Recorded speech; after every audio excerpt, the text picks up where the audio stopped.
efek dari hantaman benda keras yang jatuh dari langit, yang kita kemudian menyebutnya meteor, ya.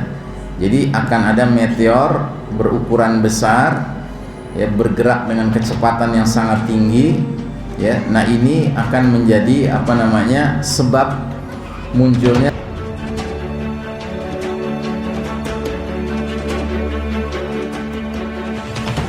Alhamdulillah, malam hari ini Allah pertemukan kita dalam ketaatan.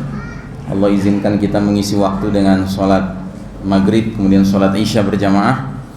Mudah-mudahan sholat kita tadi dan yang selainnya diterima Allah Subhanahu wa ta'ala.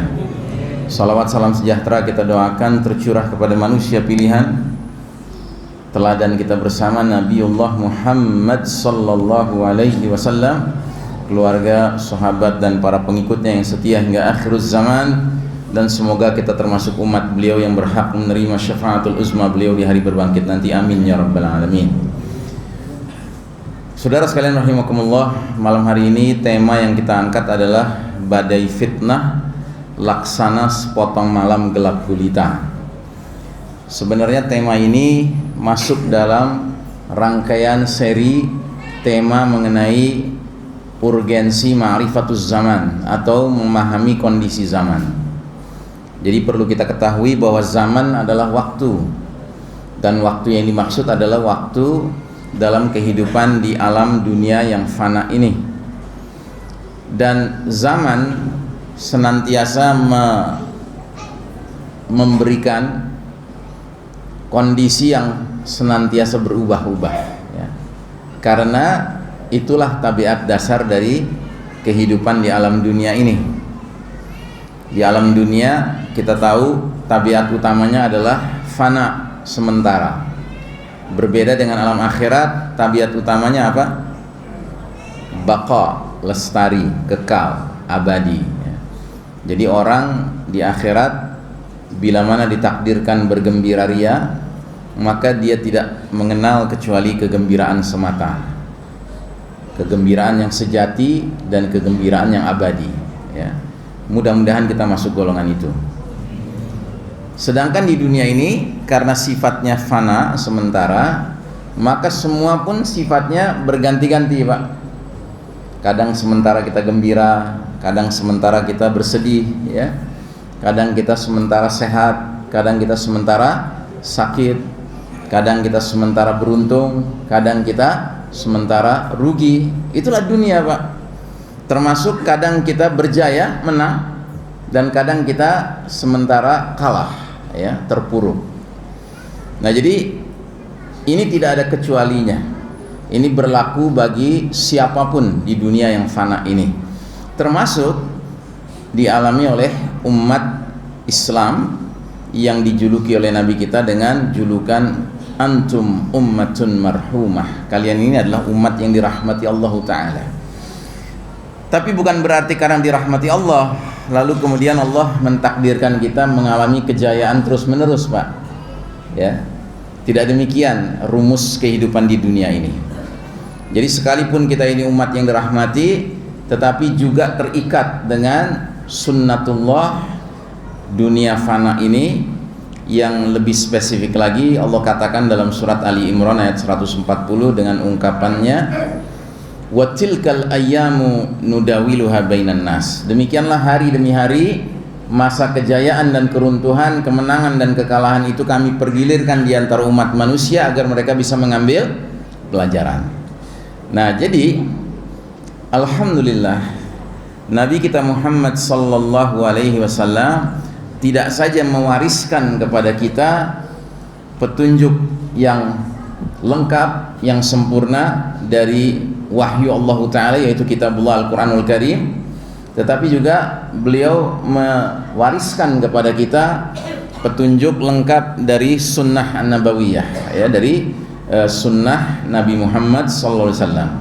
Dan sunnah Nabi kita ini mencakup di dalamnya salah satu ilmu penting, yaitu al-ilmu an alamatis sa'ah, ilmu tentang tanda-tanda sudah dekatnya hari kiamat, ya, yang kemudian juga dikembangkan menjadi istilahnya ilmu akhir zaman, ya. Jadi kita jumpai ada hadis-hadis Nabi yang menerangkan kepada umat ini apa yang akan terjadi jauh setelah berlalunya Nabi Muhammad SAW, bahkan sudah berlalunya generasi terbaik, yaitu generasi sahabat radhiyallahu anhum ajmain dari kalangan muhajirin wal ansar. Dan kita inilah termasuk yang berhajat dengan al-ilmu an akhiruz zaman, itu ilmu tentang akhir zaman. Karenanya pembahasan tentang urgensi ma'rifatuz zaman ini setidak-tidaknya ada 8 kriteria atau kondisi zaman yang kita sedang hadapi sekarang ini, yang tentunya tidak akan saya jelaskan semuanya malam hari ini. Saya sudah memilih satu topik saja, yaitu topik yang nomor berapa ini? Nomor 3 ya. Topik 1, 2 sampai 4 sampai 8 tidak saya bahas malam hari ini di tempat ini. Kita cukup memilih poin yang pertama saja, tapi kita akan coba lihat secara cepat saja. Ada 8 kondisi yang dialami umat Islam hari ini. Pertama, kita sedang menjalani babak paling kelam dalam sejarah umat Islam. Tidak ada babak lebih kelam dari babak yang kita alami sekarang ini.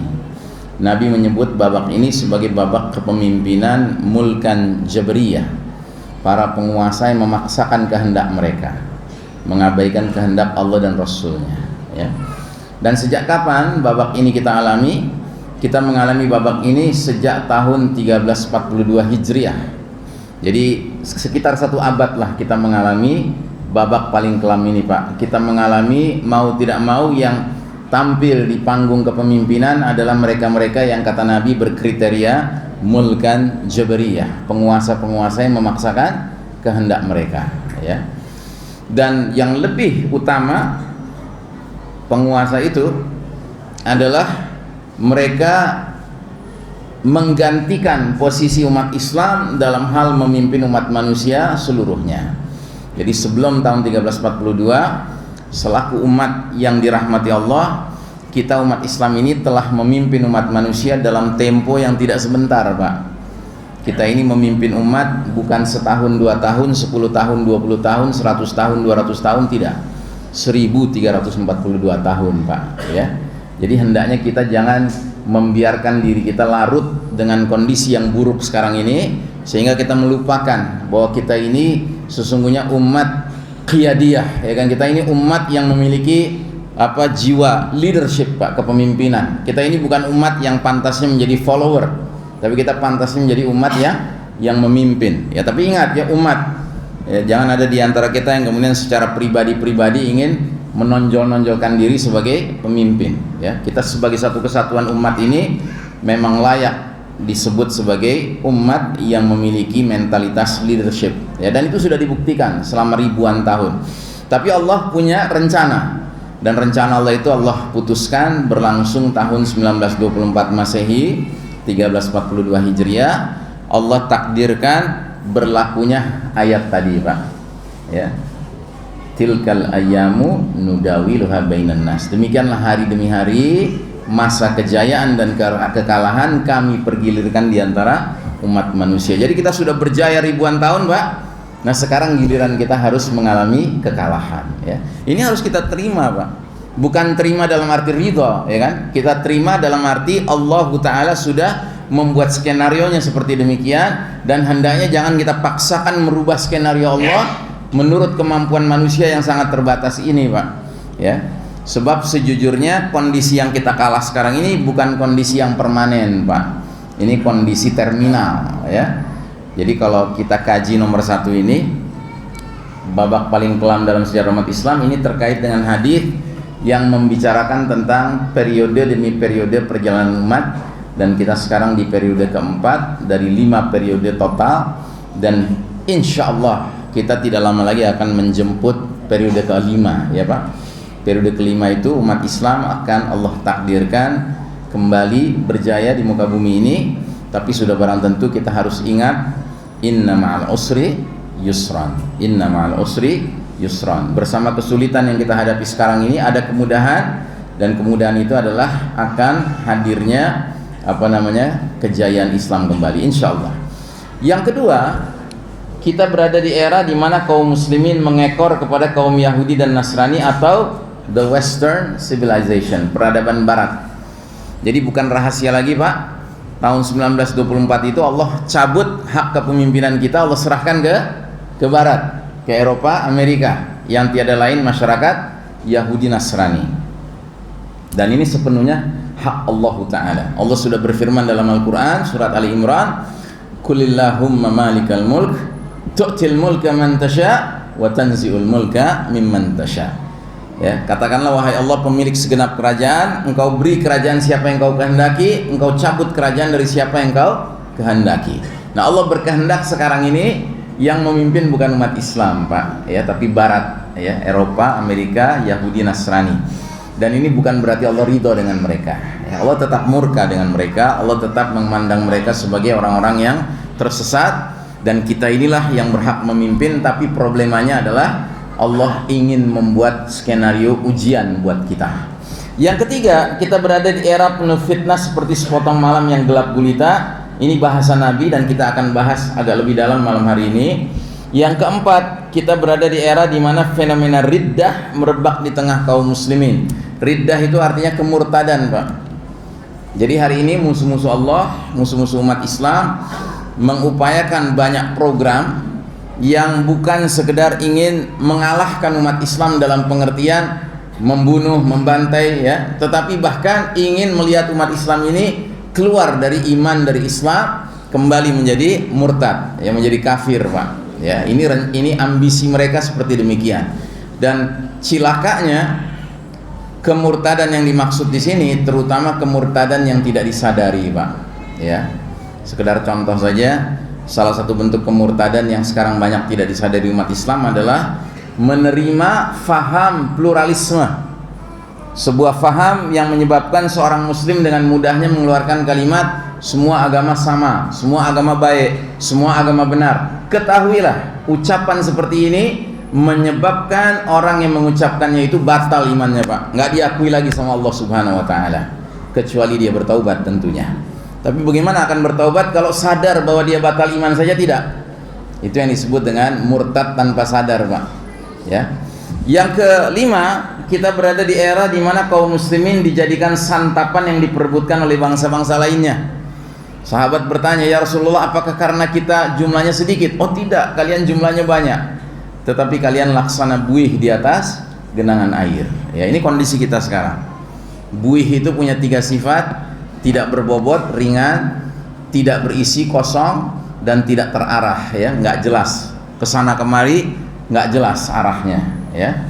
Nah, itulah kondisi sebagian besar umat Islam hari ini sehingga diperebutkan oleh bangsa-bangsa lain. Yang keenam, kita berada di era di mana musuh-musuh kaum beriman sudah tidak punya rasa takut akan kaum muslimin. Coba kita lihat penganiayaan yang dikerjakan oleh musuh-musuh kaum muslimin di Palestina misalnya oleh Zionis Yahudi. Mereka membantai saudara-saudara kita tanpa punya rasa takut sama sekali. Saudara-saudara kita kaum muslimin di Western China, di Cina bagian barat, di Xinjiang, ya, mereka dizolimi oleh kaum musyrikin Cina, komunis Cina, ya, secara zolim, dan orang-orang Cina tidak punya rasa takut terhadap umat Islam yang mereka aniaya. Termasuk saudara-saudara kita di Rohingya misalnya, saudara-saudara kita di Bangladesh, ya, saudara-saudara kita di Kashmir, ya, mereka ini teraniaya sambil yang menganiaya tidak punya rasa takut kepada kaum muslimin, ya. Yang ketujuh, kita berada di era di mana kaum muslimin terjangkiti penyakit yang mengerikan, namanya penyakit al-wahan. Al-wahan itu artinya kata Nabi, hubbud dunya wa karahiyatul maut, cinta dunia dan takut atau benci menghadapi kematian, ya. Nah, ini penyakit yang sangat mengerikan Pak, jauh lebih mengerikan daripada berbagai penyakit lain yang bisa dibayangkan, apalagi sekedar yang memang merupakan desain mereka, ya. Yang kedelapan, kita berada di era di mana kaum Ar-Ruwaibidah mendominasi urusan umum. Sahabat bertanya, Mar-Ruwaibidah ya Rasulullah, apa itu Ruwaibidah? Kata Nabi, Al-Fuwaisiq yatakallamu an amril amah, orang fasik, orang bodoh yang diberi amanah mengurus orang banyak, ya. Nah, jadi ini Ruwaibidah, ya. Kita sekarang hidup di zaman para Ruwaibidah dikasih amanah, sementara para orang-orang yang memang amanah disingkirkan, ya. Baik. Nah, jadi ini pembahasan keseluruhannya dari urgensi Ma'rifatuz Zaman, ya, selintas saja saya jelaskan. dan kita malam hari ini akan memasuki bahasan lebih khusus tentang era fitnah di seperti malam yang gelap gulita. Jadi Nabi SAW bersabda, badiru bil a'mali fitanan ka qita'il lailil muslim. Segeralah kalian beramal sebelum datangnya fitanan. Fitanan ini bentuk jamak dari fitnah, Pak. Jadi kalau fitnah itu satu ujian, kalau fitanan itu banyak ujian sekaligus bermunculan. Jadi Nabi sudah peringatkan 15 abad yang lalu, ada satu masa nanti di mana dunia ini akan dilanda oleh fitnah yang begitu banyak di berbagai bidang kehidupan, ka qita'il lailil muslim, sehingga dunia menjadi seperti sepotong malam yang gelap gulita. Tentu makna gelap di sini bukan dalam makna yang harfiah, Pak, tetapi maknanya adalah makna kiasan, ya. Jadi artinya kita masih merasakan cahaya di pagi hari, di siang hari, di sore hari, tetapi masalahnya adalah kita dikepung sehari-hari oleh dark values, ya, nilai-nilai gelap, Pak. Contoh, keadilan itu nilai gelap atau nilai terang, Pak? Terang, ya, nilai nur, cahaya, keadilan itu. Kalau kezaliman itu terang atau gelap? Gelap. Mana yang lebih semarak hari ini? Keadilan atau kezaliman? Kezaliman, ya kan? Coba lihat bagaimana kita setiap hari, hampir setiap hari kita menerima berita yang semakin menyayat-nyayat rasa keadilan kita, kan, Pak? Ya. Contohnya lah yang baru-baru ini terjadi. Umat sudah begitu yakin, wah si pembunuh ini ujung-ujungnya akan dihukum mati. Bener, Pak, keluar vonis hakimnya hukuman mati, tapi dicoba dulu 10 tahun.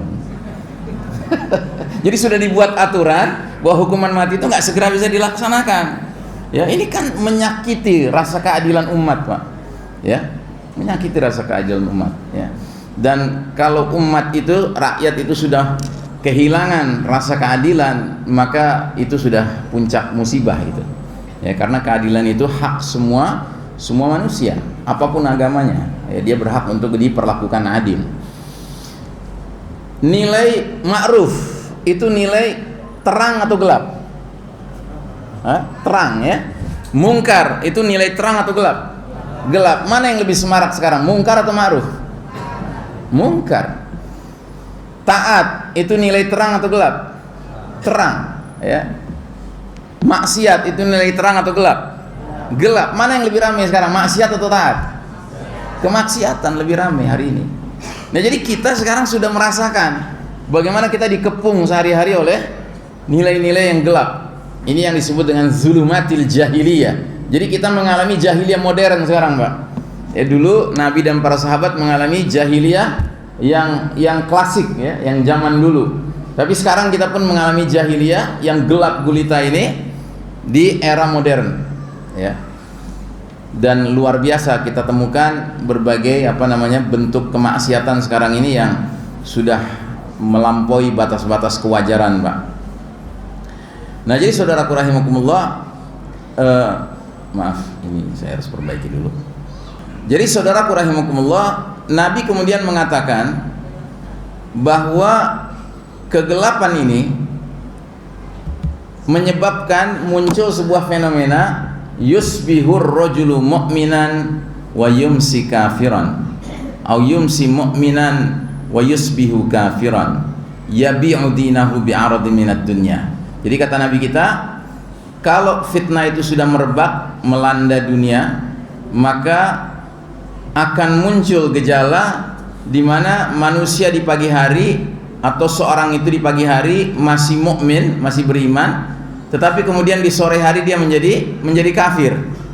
Atau di sore hari seseorang masih dalam keadaan beriman, mukmin, lalu menjadi kafir di pagi harinya. Dan ini terjadi karena apa? Karena dia rela menjual agamanya demi barang kenikmatan dunia, ya. Nah, jadi Nabi Muhammad SAW menubuahkan bahwa akan tiba suatu masa di mana sedemikian banyak fitnah melanda dunia sampai-sampai menyebabkan kondisi kehidupan menjadi seperti malam yang gelap gulita. Dan kita sebelumnya, ya, sudah membahas bahwa kondisi zaman yang sedang kita jalani sekarang ini adalah babak paling gelap sepanjang sejarah umat Islam, dan inilah masa di mana badai fitnah menyelimuti kehidupan umat manusia. Kata orang barat, we are living in the darkest chapter of the Islamic history. Kita sedang menjalani babak paling kelam dalam sejarah umat Islam. Ini babak di mana umat Islam babak belur, ya. Itu realitas, Pak. Ya. Nah, babak ini Allah Ta'ala menguji kita dengan kekalahan di satu sisi, sementara kaum kafir Yahudi Nasrani diizinkan Allah memimpin dunia. Ya, ingat Pak, diizinkan Allah. Kita orang Indonesia sering tidak bisa membedakan antara izin Allah dengan ridha Allah, Pak. Izin Allah itu sesuatu yang ditakdirkan Allah tapi tidak serta-merta Allah ridhoi. Tapi kalau ridha Allah itu datang, itu yang kita harapkan, dan itulah cita-cita setiap orang beriman. Ambil contoh, apakah pencurian di muka bumi ini bisa terjadi tanpa izin Allah? Apa mungkin, Pak? Tidak ada. Semua bentuk pencurian, korupsi itu hanya bisa terjadi karena Allah izinkan dia terjadi. Tapi apakah Allah ridha dengan korupsi? Allah tidak pernah ridha dengan korupsi, ya. Saking murkanya Allah dengan korupsi, pencurian, sampai bahasa Al-Qur'annya begitu tegas. As-sariqu was-sariqatu faqtau aydiyahuma. Pencuri laki-laki maupun pencuri perempuan, potonglah tangannya, ya. Di negeri ini nggak ada yang pernah dipotong tangannya, Pak. Walaupun korupsinya sampai triliunan, ya. Sehingga dia masih bisa melambai-lambaikan tangannya di depan televisi dengan baju oranyenya, baju kebanggaannya, ya. Coba satu saja tangannya dipotong, Mbak, dia lambai-lambai begini, semua calon koruptor lainnya batal niatnya, Pak. Tapi masalahnya nggak ditegakkan hukum Allah. Perzinahan, adakah perzinahan di muka bumi ini bisa berjalan tanpa izin Allah? Tidak ada. Semua perzinahan hanya bisa terjadi karena Allah izinkan dia terjadi. Tapi pertanyaannya, apakah Allah ridha dengan perzinahan? Allah tidak ridha dengan perzinahan. Bahkan tidak ada ayat yang bunyinya wala taznu, jangan berzina, tidak ada. Yang ada ayat wala taqrabuz zina, jangan dekati zina. Makanya dalam syariat kita Islam ini, aturan-aturan tentang memelihara diri, ya, menjauh dari zina itu ketat sekali, Pak. Kita punya aturan aurat laki-laki perempuan, kita punya aturan tidak boleh laki dan perempuan yang bukan mahram ikhtilat, campur aduk, ya.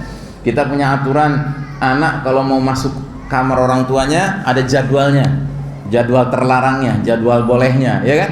Ini semua adalah dalam rangka menutup pintu-pintu mendekati zina, bukan melakukan zina, mendekati zina saja sudah terlarang.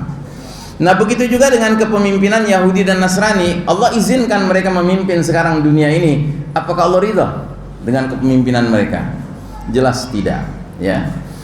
Nah, Nabi Muhammad SAW kemudian mengatakan dalam sebuah hadis riwayat Imam Muslim, bahwasanya kondisi yang kita alami sekarang ini sudah dinubuahkan 15 abad yang lalu.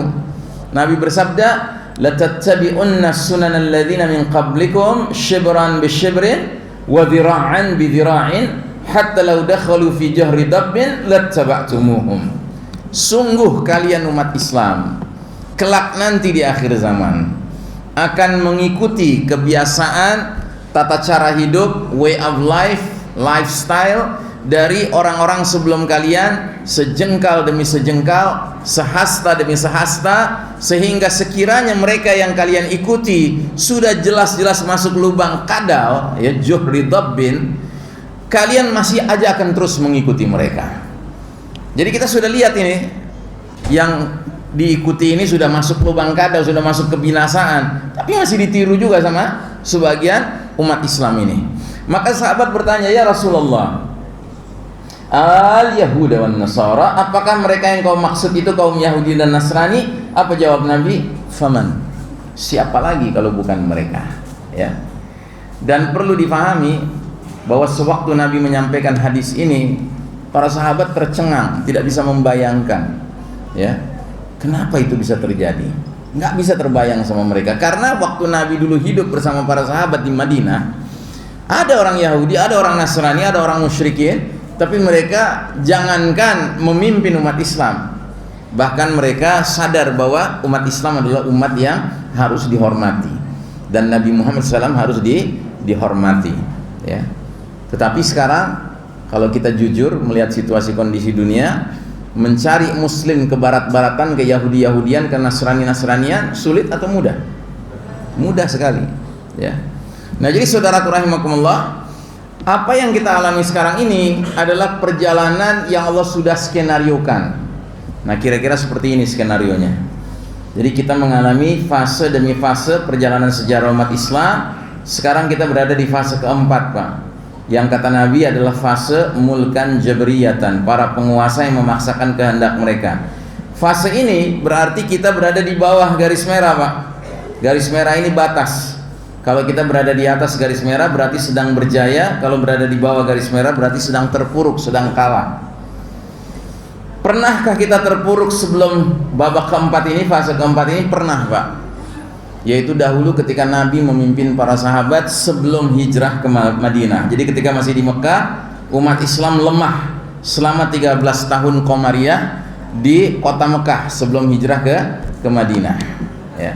Nah, jadi apa-apa yang Nabi dan para sahabat alami 13 tahun di Mekah dalam keadaan dipersekusi, dimarginalisasi, dikriminalisasi, dianiaya, dizolimi, dibantai, disiksa, ya, dibunuh, diusir dari rumahnya dan seterusnya, itu terulang lagi di zaman kita sekarang, Pak. Ya. Nah, karenanya kita harus sadar bahwa kejayaan kita bukan sebentar. Tadi sudah saya sebutkan, kejayaan kita berlangsung 1342 tahun, Pak. Dan selama masa itu umat Islam berjaya. Sistem hidup yang kita perkenalkan kepada umat manusia adalah sistem hidup yang berfondasikan iman tauhid, ya. Jadi umat Islam ini berpandukan kitabullah dan sunnah. Karenanya kita memperkenalkan tata cara hidup yang fondasinya iman dan tauhid, ya, selama ribuan tahun, Pak. Tapi ketika kemudian Allah takdirkan tahun 1342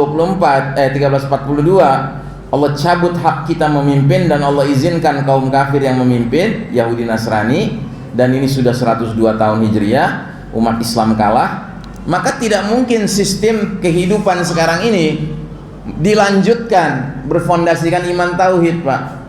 Karena yang mimpin siapa? Yang mimpin kaum kafir, ya. Nah, jadi kesadaran kita bahwa hari ini kaum kafir Yahudi Nasrani yang memimpin dunia ini harus melekat dalam pikiran kita, Pak.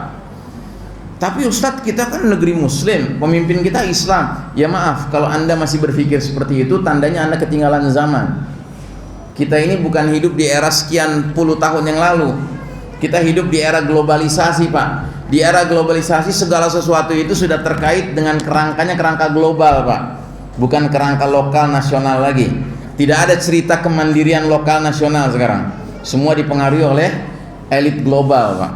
Dan elit global ini mereka-mereka yang disebut al-Yahud wan Nasara, kaum Yahudi dan Nasrani ini, ya, dan khususnya kaum Yahudi, ya.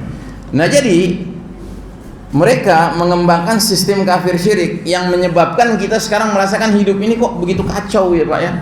Bahkan hari demi hari kita mendengar muncul aturan-aturan, ya, ketentuan-ketentuan yang sungguh tidak masuk di akal berlaku di negeri kaum muslimin, ya. Contoh, ya, bagaimana hari ini kita melihat tidak ada penegakan hukum terhadap mereka-mereka yang terlibat dalam bentuk zina yang sudah melampaui batas. Itu dibiarkan sekarang ini, ya, bahkan dibiayai, Pak, oleh siapa? Oleh salah satu elemen di dalam sebuah lembaga dunia yang katanya untuk kebaikan umat manusia, namanya lembaga UN, United Nations. United Nations itu punya banyak departemen, Pak. Salah satu departemen mereka namanya UNDP. UNDP itu kepanjangan dari United Nations Development Program. Jadi program-program PBB di bidang pembangunan masyarakat, Pak. Nah, UNDP ini diantara kerjanya adalah membagi-bagi dana, Pak, menggelontorkan dana ke negeri-negeri yang tidak ada supaya jadi ada, begitu, ya, biar tahu aja kita, Pak. Ya, PBB ini bukan Perserikatan Bangsa-Bangsa, ini lebih tepat disebut Perserikatan Bandit, gitu, ya. Ini bukan Perserikatan Bangsa-Bangsa. Tidak ada ceritanya di PBB itu berdiri sama tinggi, duduk sama rendah, tidak ada. Di New York, tempat markas PBB itu, masyarakat kota New York bahkan menyebut PBB sudah bukan dengan sebutan United Nations, tapi mereka menyebutnya the big five. The big five itu artinya 5 yang besar, karena ternyata ada 5 negara yang hegemonik di PBB itu, yaitu 5 negara yang punya hak veto, Pak. Siapa mereka? Amerika, Inggris, Prancis, Rusia, dan China, ya. Ada yang muslim? Ada yang muslim? Kafir semua, Pak, bahkan musyrik, ya. Nah, mereka ini punya hak veto, Pak. Mereka ini anggota tetap Dewan Keamanan PBB, United Nations Security Council. Dewan Keamanan PBB itu anggotanya sebanyak 20 negara. Tapi ada 5 negara anggota tetap, anggota permanen yang nggak boleh diganti-ganti. 5 ini mereka, Pak, the big five ini. Yang 15 itu ganti-gantian, Pak, aplusan. Indonesia konon kabarnya sekarang salah satu anggota Security Council ini, Dewan Keamanan PBB, yang sifatnya anggota sementara, begitu, ya. Nah, jadi saudaraku rahimakumullah, selanjutnya kaum kafir Yahudi Nasrani ini merancang, membangun dan mengokohkan tegaknya sistem kafir syirik yang mereka kasih nama Novus Ordo Seclorum. Bahasa Latin ini, Pak. Kalau bahasa Inggrisnya New World Order, tatanan dunia baru, yang tiada lain adalah sistem Dajjal. Ya, saya memilih istilah ini dari seorang penulis muslim berkebangsaan Inggris namanya Ahmad Thompson. Beliau menulis buku, ya, yang berjudul Dajjal the Antichrist, ya. Buku ini sudah diterjemahkan ke bahasa Indonesia dengan judul Sistem Dajjal. Jadi sistem dunia sekarang ini layaknya disebut sistem Dajjal. Dajjalnya belum keluar, tetapi tatanan kehidupannya berkarakter seperti Dajjal. Ingat, Dajjal kalau nanti keluar, dia akan datang ke semua negeri dan dia akan menyatakan dirinya ana rabbukum, aku Rabb kalian, Tuhan kalian. Maka kalau negeri itu terdiri dari orang-orang kafir, orang-orang munafik, ya, mereka akan segera mengakui, mengimani, anta rabbuna, engkau Rabb kami, tolonglah kami. Maka Dajjal akan memberikan banyak, ya, fasilitas surga kepada orang-orang yang beriman kepada Dajjal sebagai Rabb, ya, karena dia merasa dirinya Tuhan. Tapi kalau dia datang ke satu kaum itu orang-orang beriman, Dajjal menyatakan ana rabbukum, maka kaum beriman ini akan dengan istiqamah menyatakan Rabbunallah, Rabb kami Allah, anta al-masihud Dajjal, kamu ini adalah penipu Dajjal. Maka Dajjal murka, dikasihlah neraka dunia kepada kaum ini karena tidak mau nurut kepada Dajjal. Nah, sistem Dajjal adalah sistem yang mana kalau ada negeri yang mau nurut sama sistem Dajjal dikasih fasilitas, Pak, dikasih kemudahan, dikasih surga. Tapi kalau nggak mau, ya kan, dikasih sanksi, dikasih kesulitan, ya, termasuk dicurigai bahwa gempa kemarin ini termasuk pekerjaan sistem Dajjal, Pak. Jadi sekarang ini ada dugaan kuat bahwa elit global Yahudi ini mereka sudah mempunyai senjata rahasia yang bisa merekayasa bencana alam, Pak, sampai ke tingkat gempa bumi, sampai ke tingkat magnitudo tadi kemarin itu 7,8 atau berapa, ya, itu. Dan mereka sesuka hati mereka mau ditimbulkan gempa di mana, ya, di negeri mana, ya. Nah, ini teknologinya sudah ada, Pak, ya. Nah, jadi kan seperti Dajjal. Kalau Dajjal senang dengan satu kaum dikasih surga, kalau nggak senang dengan satu kaum dikasih neraka. Nah, kita kembali lagi. Jadi tatanan dunia baru ini sepantasnya disebut sistem Dajjal. Sebuah tatanan dunia yang sejatinya dipersiapkan untuk menggelar karpet merah menyambut hadirnya juru selamat mereka, yaitu Ad-Dajjal. Ya, juru selamat siapa? Ya, juru selamat Al-Yahud. Perlu diingat, di dalam surat Al-Fatihah ada 2 golongan manusia yang kita orang beriman berlindung kepada Allah jangan menjadi seperti mereka. Yang pertama, ghairil maghdubi alaihim, yang kedua, waladhdallin. Ya Allah, jangan masukkan kami ke dalam golongan yang Engkau murkai dan golongan yang Engkau sesatkan. Maka Nabi Muhammad SAW menjelaskan dalam sebuah hadis, innal maghdubu alaihim humul yahud. Sesungguhnya mereka yang dimurkai Allah adalah kaum Yahudi. Wa innad dallina humun nasara. Sedangkan mereka yang tersesat itu adalah kaum Nasrani. Jadi ini kita minta kepada Allah setiap sholat kita, Jangan sampai kita seperti Yahudi atau seperti Nasrani. Jangan sampai kita dimurkai Allah dan jangan sampai kita disesatkan oleh Allah Ta'ala. Tetapi justru hari ini Allah mengizinkan yang dimurkai Allah ini yang memimpin dunia. Dan kenapa Yahudi disebut dimurkai Allah? Karena mereka, kalau kata Ibnu Katsir dalam kitab beliau, Al-Yahud disebut Al-Maghdubi alaihim li'anna indahumul ilm ma indahumul amal. Karena orang Yahudi itu punya ilmu tapi tidak diamalkan. Ya. Jadi kalau bicara Dajjal, orang Yahudi tahu betul Pak, Dajjal itu ciri-cirinya seperti apa. Tapi setelah tahu, bukannya mereka kemudian nanti akan siap-siap memerangi Dajjal, tapi mereka siap-siap untuk menyambut Dajjal. Ya, karena mereka ingin menantang Allah Subhanahu wa taala. Makanya mereka dimurkai Allah. Kalau Nasrani, mereka tersesat, kata Ibnu Katsir, li'anna indahumul amal ma indahumul ilm. Karena Nasrani itu amalnya banyak sementara tidak berfondasikan ilmu. Ya, jadi coba lihat orang-orang Nasrani itu kan mereka luar biasa ya Pak, kalau memberikan bantuan ya di mana-mana. Bahkan slogan mereka apa? Kasih, ya kan? Ngasih sini, ngasih sana, ya kan Pak? Ya, amal mereka banyak tapi tidak berfondasikan ilmu. Ilmu mereka kacau. Saking kacaunya ilmu mereka sampai perkara yang paling mendasar yaitu keyakinan, akidah itu nggak jelas Pak. Coba Anda ngobrol sama orang Nasrani tentang ketuhanan, mereka nggak bisa memutuskan. Jadi sebenarnya Yesus itu Tuhan, apa anak Tuhan, apa nabi? Itu nggak bisa mereka tetapkan Pak. Ya, jadi fondasi ilmu mereka berantakan. Ya, mereka tersesat. Tapi kalau Yahudi mereka dimurkai oleh Allah. Karena mereka sudah sampai ke titik menantang Allah Subhanahu wa taala. Mereka belajar tentang Al-Mahdi. Mereka tahu Al-Mahdi itu akan menjadi pemimpin kaum beriman di akhir zaman. Tapi bukannya mereka siap-siap menyambut Al-Mahdi untuk menjadi pasukannya, tapi malah mereka mengkonsolidasi kekuatan untuk memerangi Al-Mahdi nantinya. Ya. Jadi mereka dimurkai Allah, Pak. Mereka terbalik-balik melihat situasi dan kondisi, ya, fakta dan kenyataan yang ada. Nah, jadi umat Islam saat ini didorong untuk turut serta mendukung sistem Dajjal, yang berarti diajak untuk turut menyambut hadirnya fitnah paling dahsyat sepanjang sejarah Bani Adam. Karena Dajjal itu fitnah yang paling dahsyat sepanjang sejarah Bani Adam. Nah, jadi sistem kafir syirik yang mereka tawarkan sekarang ini hakikatnya adalah sistem Dajjal.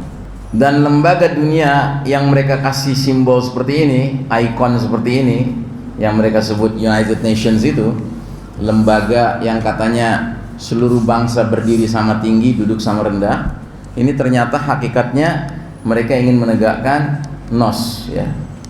Ini gambar nos, Pak, ya. Untuk lebih jelasnya gambarnya seperti ini, Pak. Ini gambarnya. Ya. Nos itu Novus Ordo Seclorum. Di sini ada tulisan The Great Seal. Anda tahu ini gambar apa, Pak? Uang dolar ya. Kalau PT cepat kali kita ya. Nah, jadi ini apa? Uang $1 Amerika Serikat. Ya. Ada gambar tulisannya The Great Seal. Seal itu materai, Pak, atau stempel. Great itu agung atau suci atau sakral. Jadi ini mereka gambarkan sebagai materai yang sakral, yang suci, yang agung, ya, stempel yang agung. Gambarnya sebuah piramida terpotong bagian atasnya, Pak, piramida tunggal. Kemudian di atas piramida tunggal ini ada segitiga yang ukurannya cocok untuk menjadi pucuk piramida itu, tapi sengaja tidak ditempelkan, Pak. Lalu di dalam segitiga itu ada gambar simbol mata sebelah, mata tunggal. Yang bagi kita umat Islam itu simbol apa? Simbol Dajjal. Karena Nabi yang menjelaskan kepada kita, innahu a'warul aini wa inna rabbakum laisa bi'awar. Sesungguhnya Dajjal itu bermata sebelah, bermata tunggal, sedangkan Rabb kalian Allah Ta'ala tidak bermata sebelah. Terus mereka kasih garis-garis di sekitar segitiga itu, Pak, seolah-olah menggambarkan bahwa mata ini merupakan the source of light, sumber cahaya, sumber petunjuk, sumber bimbingan. Nah, mereka letakkan mengambang di atas piramida ini karena mereka mengatakan bahwa dia belum datang tapi akan datang. Akhirnya dia akan mendarat, dia akan landing di atas, ya, piramida tunggal itu. Nah, piramida tunggal ini apa? inilah tempat seluruh populasi planet bumi ini akan berada di dalamnya, dengan menerima suka atau tidak suka dengan pucuk pimpinannya, simbolnya bermata sebelah. Nah, ini mereka sebut sebagai proyek besar bernama Novus Ordo Seclorum. Apa artinya? Novus artinya new, baru. Ordo artinya order, tatanan. Seclorum artinya secular, artinya world, dunia. Jadi Novus Ordo Seclorum artinya new world order, tatanan dunia baru, ya. Jadi kalau kita kaitkan dengan skema ini, Pak, mereka ingin di sini ini sistem kafir syirik ini, sistem dajjal ini menjadi tatanan dunia baru untuk mengkontraskan dengan tatanan dunia lama. Nah, ini tatanan dunia lama, Pak. 1342 tahun itu tatanan dunia lama, Pak. Yaitu tatanan apa? Tatanan berfondasikan iman tauhid, ya. Nah, karenanya sistem dajjal hari ini menebar pemahaman bahwa tatanan dunia lama ini harus ditinggalkan, Pak.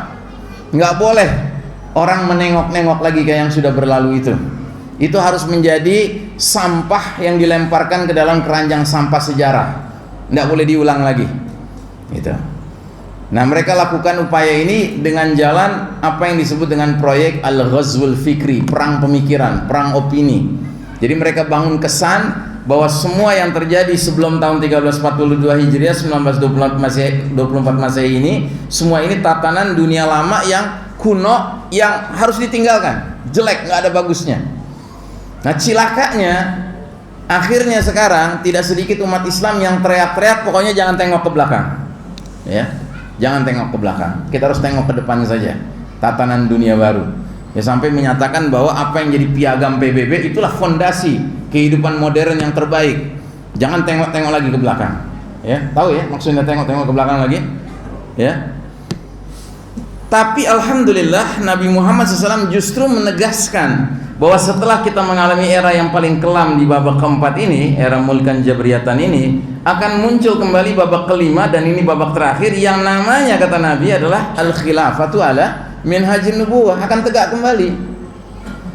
Nah, tinggal pilihan kita sekarang mau percaya Nabi atau percaya mereka, kan itu saja. Begitu. Pilih mana, Pak? Percaya Nabi lah, ya. Sebab Imam Syafi'i rahimahullah ketika menziarahi makam Nabi, beliau berkata, pendapat siapapun selain penghuni makam ini boleh diterima, boleh ditolak. Tapi kalau sudah penghuni makam ini yang berbicara, wajib seorang mukmin itu menerimanya dan mengakui kebenarannya. Shadaqa Rasulullah sallallahu alaihi wasallam. Kita harus yakin, Pak, Nabi tidak pernah berdusta. Jadi kalau Nabi mengatakan babak kelima nanti akan tegak kembali kejayaan Islam dengan berdirinya kembali al-khilafatu ala minhajin nubuwah, so it's a matter of time. Ini cuma masalah waktu, Pak. Bahwa sekarang dia dianggap haram, dianggap ilegal, ya kan? Ya sekarang aja. Tetapi kelak nanti, ya, Allah Taala akan menunjukkan, ya, liyuzhirahu 'alad dini kulli. Allah akan memenangkan agama ini atas segenap agama lainnya. Nah, jadi saudaraku rahimakumullah, selanjutnya di atas ini ada tulisan bahasa Latin juga, Anuit Quiptis. Apa artinya? He has favored our undertakings. Dia, si mata sebelah ini, telah merestui berbagai undertakings kami. Undertakings punya dua makna, Pak. Undertakings bisa bermakna usaha-usaha kami, tapi undertakings juga bisa bermakna pengambil alihan kami. Ya, jadi si Dajjal telah merestui pengambil alihan kami. Pengambil alihan apa? Tatanan kehidupan yang tadinya berfondasikan iman tauhid menjadi tatanan kehidupan yang berfondasikan kafir syirik ini, Pak. Ya. Jadi artinya pengambil alihan di sini adalah semua sub-sub kehidupan itu akan diganti, dirombak sama sekali, Pak. Jadi kalau tadinya ideologinya Islam diganti dengan ideologi sekuler. Kalau tadinya politiknya politik kedaulatan di tangan Allah diganti dengan kedaulatan di tangan selain Allah Ta'ala. Kalau ekonominya selama ini adalah ekonomi muamalah, ya, transaksi jual beli yang setara antara penjual dan pembeli, diganti dengan riba. Sehingga muncullah sekalangan manusia yang disebut az-zalimun dan sekalangan manusia yang disebut dengan al-mazlumin. orang-orang yang zalim dan orang yang dizalimi. Ya, karena riba itu pasti menghasilkan dua kelompok manusia, Pak, yang zalim dengan yang dizalimi. Ya, tapi kalau jual beli itu melahirkan kesetaraan ya di antara masyarakat. Nah, jadi pengambil alihan ini berlangsung secara masif, Pak. Nah, di dalam buku beliau ya, Dajjal the Antichrist, jadi buku ini, Pak, penulis mengatakan ada 3 sisi dari Dajjal. Ada sisi Dajjal sebagai oknum, sebagai individu. Ini yang dijelaskan oleh Nabi dalam berbagai hadis beliau dengan ciri-ciri Dajjal seperti ini, seperti ini, seperti ini. Kemudian ada sisi peradabannya, a worldwide social and cultural phenomenon. Dan ada sisi kekuatan gaibnya, kekuatan yang tidak tampak di belakang layar ya. Jadi kalau kita bikin gambarannya seperti ini. Ada individunya, Dajjalnya, dia belum keluar sekarang. Kemudian ada sistem Dajjalnya yang mewakili gejala sosial budaya global. Ya, dia meliputi berbagai aspek kehidupan, Pak. All, exos, bud, mil, penkum, semua, Pak. Ideologi, politik, sosial, ekonomi, pendidikan, militer, hukum, ya, kedokteran, farmasi, peternakan, pertanian, ya, semua bidang kehidupan, Pak. Ya, itu semua akan dirombak menjadi berfondasikan kafir syirik, Pak. Ya. Nah, sementara ada kekuatan yang tidak tampak. Nah, kekuatan yang tidak tampak ini diwakili oleh secret societies. Secret societies itu organisasi-organisasi rahasia, Pak, yang dibidani oleh kaum Yahudi. Namanya macam-macam. Ada yang menyebutnya Illuminati, ada yang menyebutnya Freemasonry, ada yang menyebutnya Kabbalah, ada yang menyebutnya Knight Templar, dan lain-lain. Nah, organisasi ini, Pak, menghimpun orang-orang berpengaruh di dunia untuk melakukan 2 agenda. Setiap pertemuan ada 2 agenda, Pak. Agenda pertama, membuat rencana-rencana yang sifatnya merusak dunia ini, ya, karena rencana-rencana itu datang dari iblis, dari setan, ya kan. Nah, agenda kedua itu mereka mengadakan ritual, Pak, penyembahan, peribadatan kepada setan, begitu. Taunya dari mana? Ya, kita taunya dari mantan anggotanya, Pak. Jadi pada tahun 70-an dahulu kala ada seorang ulama Lebanon, ya, ikut Freemasonry, terjerembab dia ikut Freemasonry.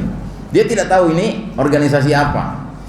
Jadi sewaktu dia ikut, dia bergabung, dia dilantik pada level paling pertama Freemasonry dalam sebuah pertemuan rahasia.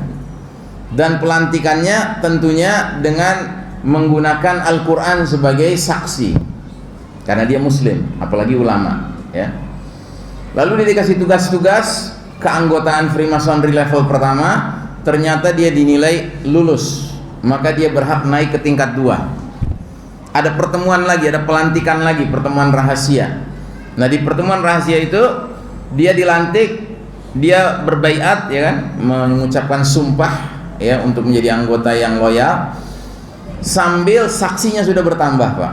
Ada Al-Quran, ada bunga mawar, begitu. Terus begitu, level ketiga saksinya nambah lagi, ada Al-Quran, bunga mawar, pisau belati. Terus level 4 saksinya nambah lagi, level 5, level 6, ya. Nah, di level ke-7 sudah macam-macam saksinya, tapi Al-Qurannya sudah ditarik. Jadi masih tetap ikut, gitu. Sampai level berapa dia ikut? Sampai level 30, Pak.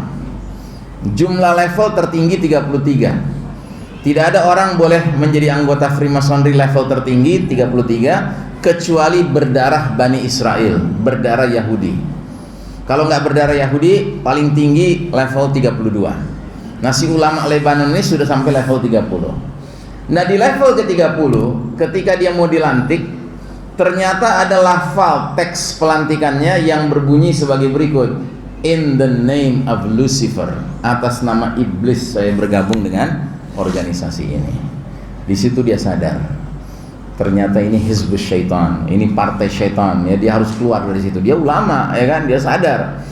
Nah, sambil dia keluar, dia lari karena dikejar-kejar mau dibunuh, ya kan, dia tulis buku judulnya Gerakan Freemasonry, terbit tahun 1975 oleh Robito Alam Islam. Entah sekarang masih ada atau tidak, bisa ditemukan atau tidak, tapi buku itu membongkar, Pak, gerakan Freemasonry. Nah, jadi di dalam gerakan-gerakan seperti ini, Pak, mereka itu bukan saja mengadakan rencana-rencana kerusakan bagi penduduk dunia, tetapi bahkan mereka ya mengadakan ritual penyembahan iblis, Pak. Benar-benar mereka menyembah iblis, syaitan, ya. Dan penyembahan itu biasanya diiringi dengan harus ada yang dikorbankan, Pak. Ya, kalau kata orang Jawa pesugihan, ya. Tahu istilah itu ya. Nah, jadi yang dikorbankan itu biasanya apa? Macam-macam.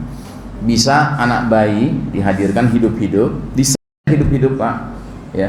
Kemudian darahnya dibagikan diminum, dagingnya dipotong-potong dimakan mentah-mentah, dan itu diyakini sebagai sarana untuk mengawetkan usia dari anggota Freemasonry, anggota secret society itu, ya. Jadinya mereka punya kebiasaan meminum darah, ya, manusia hidup, bisa anak kecil, bisa bayi, ya kan, karena mereka meyakini itu bisa menimbulkan forever young, ya, selamanya muda, gitu. Nah, kalau sudah sakau, ya, tahu sakau ya, sakau itu ketagihan, lagi nagih begitu, tapi nggak ada barangnya, itu keriput-keriput mukanya, Pak, kelihatan aslinya.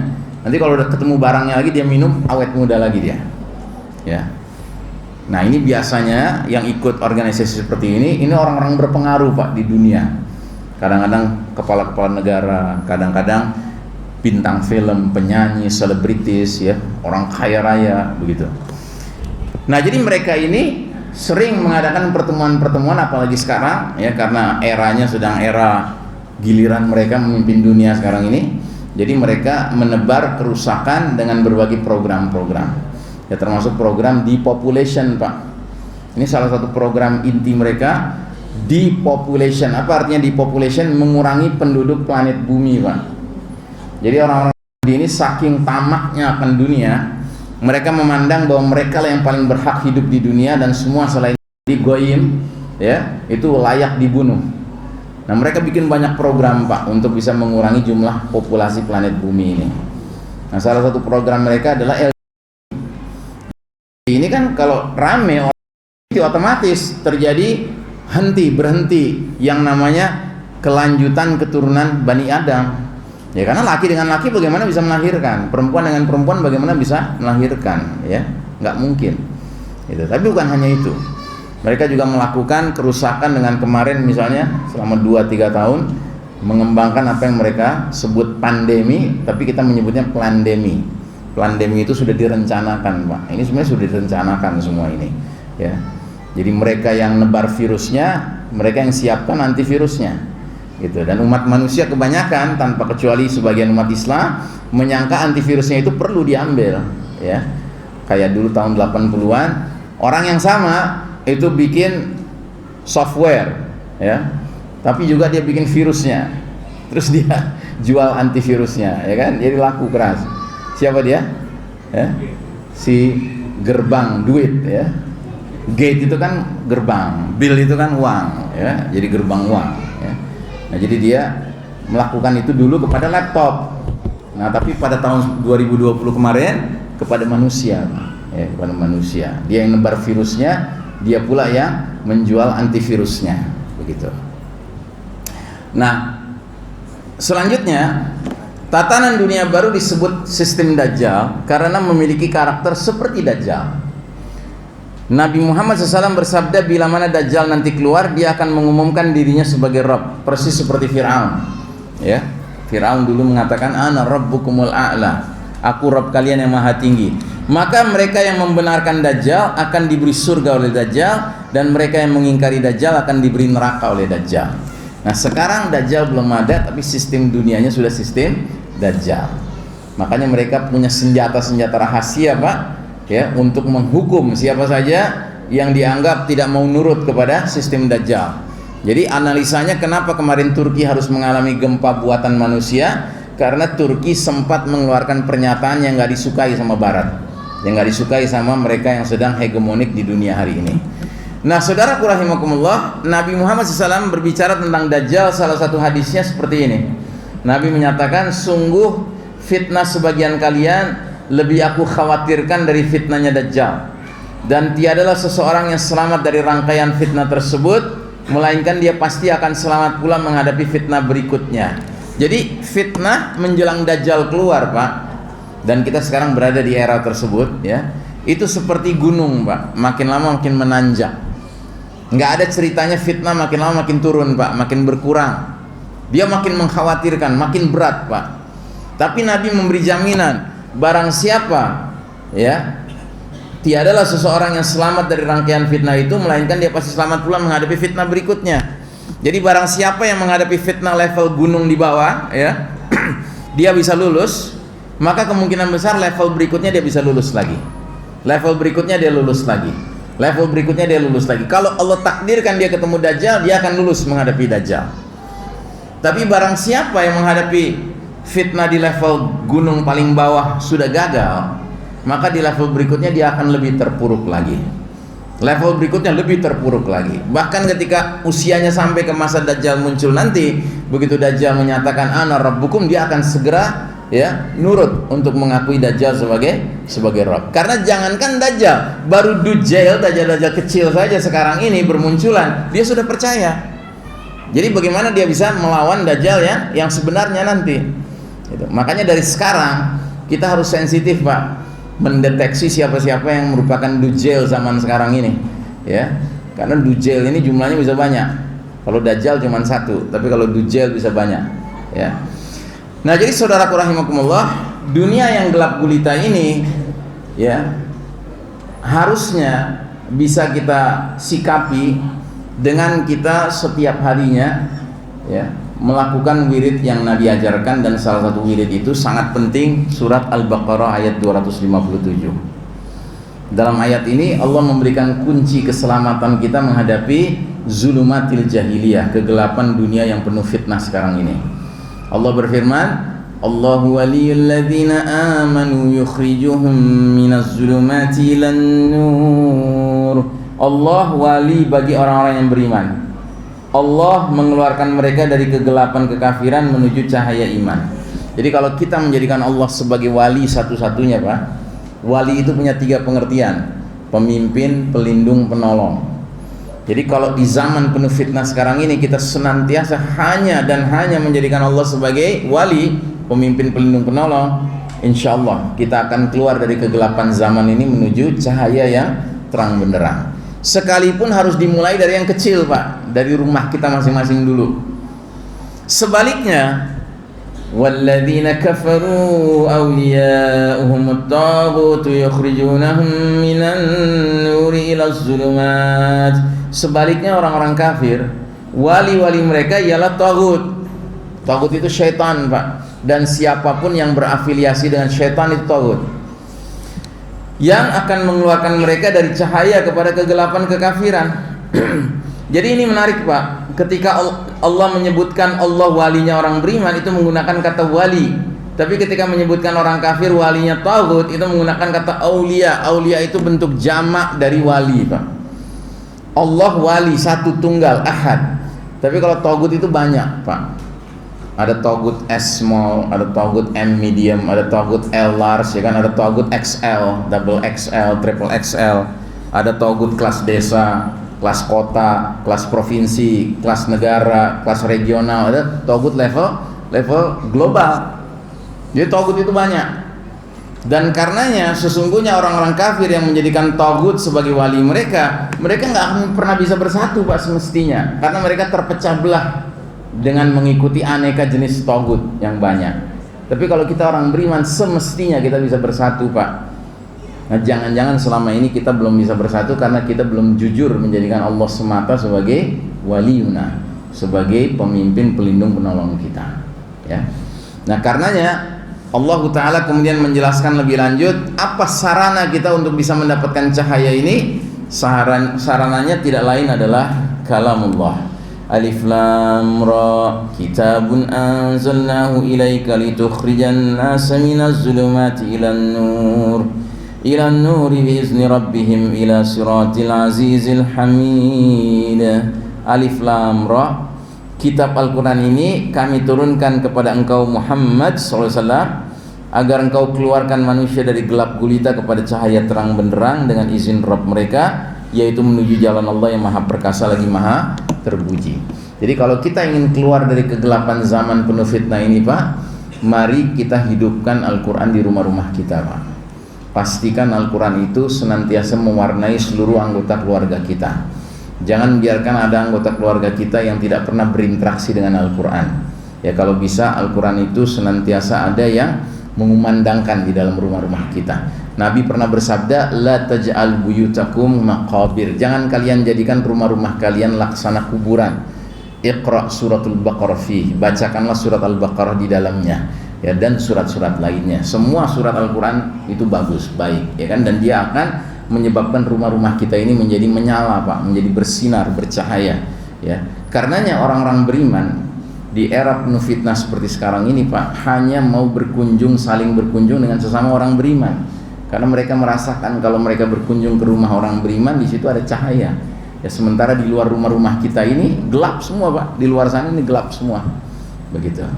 Dan puncak kegelapan itu sekarang ini sedang dikuasai oleh mereka-mereka yang merasa diri mereka elit global, Pak, yang berkuasa secara level global.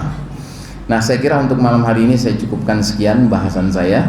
Mudah-mudahan apa yang saya bahas malam hari ini menjadi manfaat dunia dan akhirat, dan mudah-mudahan apa yang kami sampaikan ini tidak membuat bapak dan ibu makan tidak kenyang, tidur tidak nyenyak, ya kan?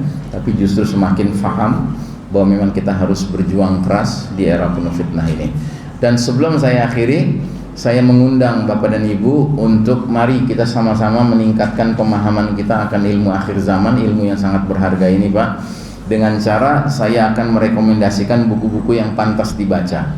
Salah satunya adalah buku yang menjadi tema safari dakwah kita, Ensiklopedia Akhir Zaman. Ini buku karya seorang ulama dari Palestina, Pak. Namanya Dr. Muhammad Ahmad Al-Mubayyad, ya. Buku ini saya anjurkan karena di dalamnya secara baik sekali penulis menjelaskan ilmu akhir zaman secara komprehensif. Termasuk dijelaskan adanya dua jenis alamatus sa'ah, dua jenis tanda-tanda hari kiamat. Ada alamatus sughra, ada alamatul kubra. Ada tanda-tanda kecil, ada tanda-tanda besar. Ya. Dan dijelaskan pula sampai ke tingkat urut-urutannya, seperti apa tanda-tanda besar itu akan muncul. Siapa duluan? Apakah Dajjal duluan? Apakah Ya'juj wa Ma'juj duluan? Apakah Isa alaihissalam duluan? Ya, itu semua dijelaskan di sini. Nah, bagi Anda yang tertarik dengan buku ini, Anda bisa pesan lewat WhatsApp atau SMS ke nomor yang tertera di sini. Ya, ini bukan nomor saya, ini nomor yang mengurus pemesanan buku. Kemudian ada buku juga yang bagus, Negeri-negeri Akhir Zaman. Ini kumpulan hadis-hadis dari Nabi tentang nasib negeri-negeri tertentu di akhir zaman nanti. Ya, ada negeri Syam, ada negeri Irak, ada negeri Yaman, ya, ada negeri Khurasan, ya, ada negeri Persia, ya, Rum, ya. Ini semua dijelaskan dalam kitab ini. Kemudian ada buku juga bagus, 400 hadis akhir zaman. Ini rujukan, Pak. Kalau Anda membaca buku ini, Anda akan banyak sekali punya wawasan ilmu tentang hadis-hadis mengenai akhir zaman. Dan semua hadisnya sudah diseleksi, yang ada cuma hadis yang hasan atau yang sahih, ya. Kemudian ada misteri Dajjal akhir zaman, dan kemudian ada buku Kita Berada di Akhir Zaman, ya. Bismillahirrahmanirrahim. Assalamualaikum warahmatullahi wabarakatuh. Nama saya Jasmi, Pak, dari Kampar. Saya ingin menanyakan tentang moderasi beragama, itu apa termasuk salah satu upaya untuk melencengkan agama Islam itu sendiri? Ya, baik. Jadi kalau kita buka Al-Quran, Allah Subhanahu wa ta'ala menyatakan di surat Al-Ma'idah ayat 3, Al-yawma ya'isal ladzina kafaru min dinikum.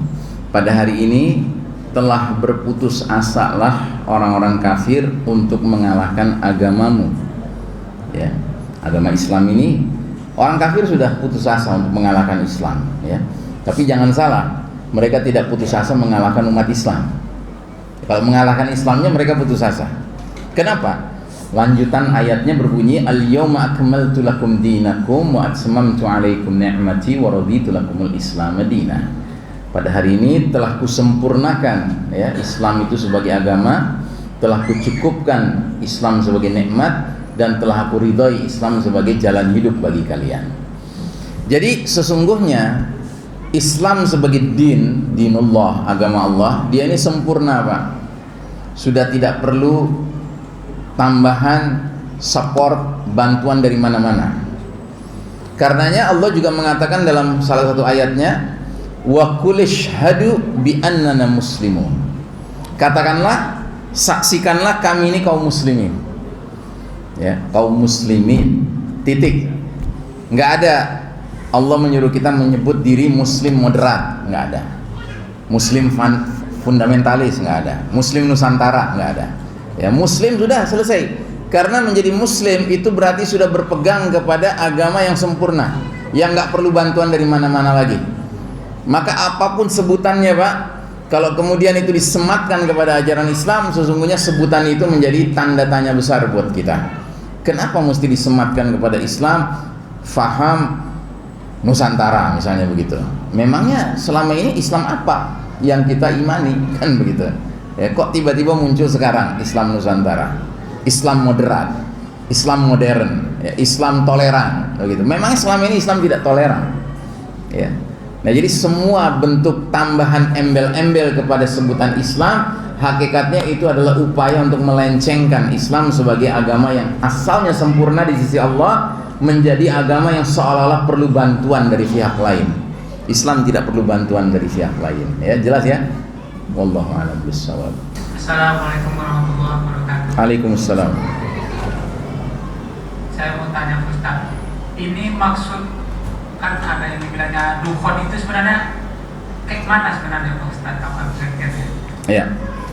Jadi dalam hadisnya Nabi Muhammad SAW menyatakan bahwa ad-dukhan, yang artinya kabut asap, ya, itu akan menyelimuti seluruh permukaan bumi di wilayah timur dan di wilayah barat. Arba'ina yauman wa arba'ina lailah, 40 hari 40 malam, ya. Nah, pertanyaan, dukhan ini disebabkan oleh apa? Nah, menurut Syekh Mubayyad, penulis kitab Ensiklopedia Akhir Zaman ini, ya, kitab ini, beliau menduga kuat dari hadis-hadis Nabi juga bahwa dukhan ini datang sebagai efek dari hantaman benda keras yang jatuh dari langit, yang kita kemudian menyebutnya meteor, ya. Jadi akan ada meteor berukuran besar, ya, bergerak dengan kecepatan yang sangat tinggi, ya. Nah, ini akan menjadi sebab munculnya kepulan asap kalau dia jatuhnya di daratan. Tapi kalau jatuhnya di lautan, dia akan menimbulkan gelombang tsunami yang sifatnya mega tsunami, ya. Mega tsunami ini ketinggiannya bisa bukan puluhan meter lagi tapi ratusan meter. Dan itu yang akan menyebabkan terjadinya pembenaman bumi di wilayah timur dan di barat, ya. Wallahu a'lam bishawab, itu pandangan Syekh Mubayyad seperti itu. Nah, jadi dalam hadis yang lain Nabi mengisyaratkan jika dukhan itu sudah menyebar, menyelimuti planet kita 40 hari 40 malam, ketika dia terpapar kepada orang beriman, maka orang beriman itu sekedar mengalami zakmah. Zakmah itu bersin atau pilek atau flu paling jauh. Tapi bagi orang munafik dan orang kafir yang terpapar kabut asap dukhan itu akan menyebabkan mereka badannya menjadi membengkak dan keluarlah cairan-cairan dari lubang tubuh mereka, lubang telinga, lubang hidung, lubang dubur mereka, ya. Mengerikan sekali begitu, ya. Nah, jadi karenanya Syekh Mubayyad menduga kuat tidak mungkin dukhan ini hasil karya manusia, dia pasti adalah perbuatan Allah, karena asapnya bisa membedakan orang beriman di satu sisi dan orang munafik, orang kafir di lain sisi. Karena ada juga orang mengatakan dukhan itu disebabkan oleh perang nuklir, ya. Jadi senjata nuklir. Ya, bagaimana mungkin asap nuklir bisa membedakan orang beriman, orang kafir, orang munafik? Nggak mungkin, ya. Ya, bom nuklir itu bikinan orang zaman sekarang, manusia yang bikin. Gitu. Wallahu a'lam bishawab. Sebenarnya Ustaz, kan akhir zaman nanti kan akan dipimpin lagi oleh umat muslim. Sementara umat muslim ini kan bagaikan buih di lautan. Kan umat muslim ini terbagi menjadi beberapa golongan. Nah, sekarang kan umat muslim, apalagi di Indonesia terutama, terlalu banyak umat muslim yang mengeksklusifkan dirinya sendiri. Nanti di akhir zaman itu apakah seluruh umat muslim yang beraneka ragam ini menjadi satu, atau memang ada satu kelompok umat muslim inilah yang akan memimpin akhir zaman nanti yang di fase kelima tersebut, Ustaz? Ya, memang ada ungkapan dalam hadis Nabi tentang apa yang disebut dengan Taifah Mansurah. Ya, Taifah Mansurah itu sekelompok orang yang mendapat pertolongan dari Allah Subhanahu wa taala, dan sekelompok orang yang akan menjadi baris terdepan umat ini untuk menghadapi kebatilan. Ya, hadisnya berbunyi diantaranya, la tazalu ta'ifatun min ummati zahirina alal haqqi la yadurruhum man khalafahum wa man khadalahum hatta ya'tiya yaumil qiyamah. Ya, artinya akan senantiasa ada sekelompok dari umat ini yang senantiasa membela kebenaran. Mereka tidak bisa disakiti oleh pihak yang ingin menyakiti mereka, dan mereka tidak bisa dizolimi oleh pihak yang memudorotkan mereka, dan mereka akan seperti demikian sampai datangnya as-sa'ah, sampai datangnya ya hari kiamat. Ya. Nah, siapa mereka ini? Ya sudah barang tentu kita tidak bisa menyebutkan sekarang, nggak bisa kita menunjuk kelompok ini tertentu, tidak. Kenapa? Karena sekarang ini berbagai kelompok yang ada ini adalah kelompok-kelompok yang berijtihad untuk berjuang. Yang kadang-kadang di dalam kelompok itu ada orang-orang yang memang lurusnya, orang yang jujurnya, orang yang baiknya, tapi juga ada dalam kelompok-kelompok itu orang-orang yang agak menyimpang, yang keluar dari garis ketentuan ya Allah dan Rasulnya. Ya, ini realitas dunia umat Islam hari ini. Ya, makanya saya sering mengatakan we are living in the darkest chapter of the Islamic history. Ini kita hidup di babak paling kelam. Di era ini we are a leaderless ummah. Kita ini umat yang nggak punya pemimpin, Pak. Kita seperti anak-anak ayam kehilangan induk, ya. Nah, maka yang menjadi kewajiban kita adalah masing-masing kita berlomba-lomba berusaha memenuhi sifat-sifat jundullah, tentara Allah, dengan harapan kalau sifat-sifat itu sudah kita tanamkan pada diri kita dan keluarga kita, mudah-mudahan diri kita dan keluarga kita dipilih oleh Allah untuk boleh bergabung dengan sang pemimpin yang dijanjikan oleh Nabi di akhir zaman, yaitu Al-Mahdi. Ya, karena Al-Mahdi ini dalam hadis Nabi dikatakan yamla'ul ardo qistan wa adlan kama muli'at jawran wa zulman. Al-Mahdi akan penuhi bumi secara merata dengan keadilan sebagaimana sebelumnya bumi dipenuhi secara merata dengan kezoliman. Sekarang dunia sedang dipenuhi secara merata dengan kezoliman. Nanti akan beralih, Pak, menjadi penuh dengan keadilan jika ya the certified leader sudah hadir, ya pemimpin yang dapat sertifikasi dari Allah dan Rasulnya, Al-Mahdi. Dan kita harus paham Al-Mahdi ini bagaimana ciri-cirinya. Dari mana kita pahamnya? Dari hadis-hadis Nabi. Ya, sekedar sebagian saja, cuplikan saja. Al-Mahdi itu munculnya dalam bentuk terjadinya pembaiatan paksa di depan Ka'bah oleh sejumlah orang yang kata Nabi seperti jumlah pasukan perang Badar, 313 orang alim, orang soleh, nggak pakai perjanjian, tiba-tiba mereka ada di depan Ka'bah mendapati seorang laki-laki yang mereka yakini inilah Al-Mahdi, dan mereka minta dia untuk mengulurkan tangannya untuk dibaiat, tapi laki-laki ini menolak karena laki-laki ini orang beriman yang sejati. Ciri orang beriman sejati tidak punya ambisi kepemimpinan, kekuasaan, ya. Karena dia khawatir sesuai arahan Nabi, sesungguhnya jabatan kepemimpinan berpeluang menjadi sumber fitnah di dunia dan sumber kehinaan dan penyesalan di akhirat. Satu.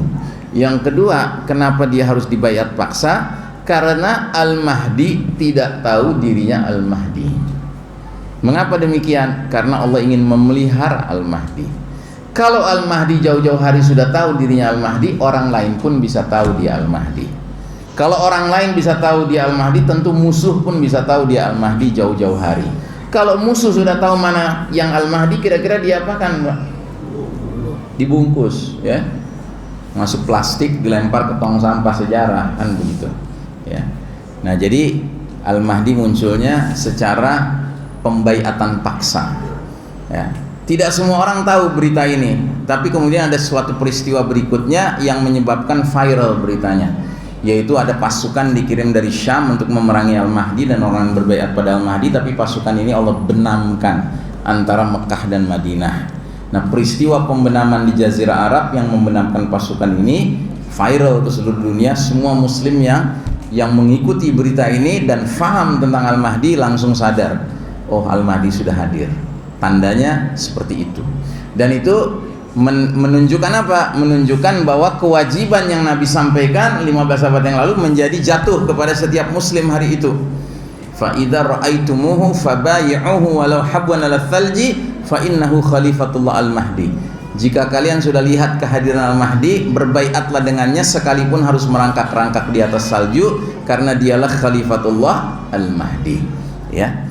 Nah, maka sekali lagi tugas kita sekarang bukan sekedar menunggu Al-Mahdi nggak berbuat apa-apa, tapi tugas kita adalah tarbiyah syakhsiyah Islamiyah, membina diri-diri kita menjadi pribadi muslim yang benar, bahkan tarqiyah syakhsiyah Islamiyah, mengangkat posisi kita dari muslim jadi mula-mula dari awam dulu, dari awam jadi muslim, dari muslim jadi mukmin, dari mukmin jadi muttaqin, dan seterusnya. Syukur-syukur kita jadi jundullah, Pak, tentara Allah. Ya. Demikian. Wallahu a'lam bishawab. Cukup, Pak? Sudah 3, udah witir ya. Sudah malam. Silakan, Ustaz. Baik, jamaah sekalian rahimakumullah, saya mohon maaf harus mengakhiri majelis sampai di sini karena kami dengan tim Asa Charity malam ini juga akan menuju ke Duri, ya. Alhamdulillah sudah ada tol ya, sehingga lebih cepat, tapi tetap saja memakan waktu dan itu tentu akan memakan energi juga. Maka kami mohon maaf harus berakhir sampai di sini. Dan mari kita tutup doa majelis ini dengan mengharap keberkahan dari Allah Ta'ala. Kita tutup dengan doa yang disunnahkan Nabi kita, doa kafaratul majlis. Subhanakallahumma wa bihamdika asyhadu an la ilaha illa anta astaghfiruka wa atubu ilaik. Walhamdulillahi rabbil alamin. Wassalamualaikum warahmatullahi wabarakatuh. Waalaikumsalam warahmatullahi wabarakatuh. Bapak Ibu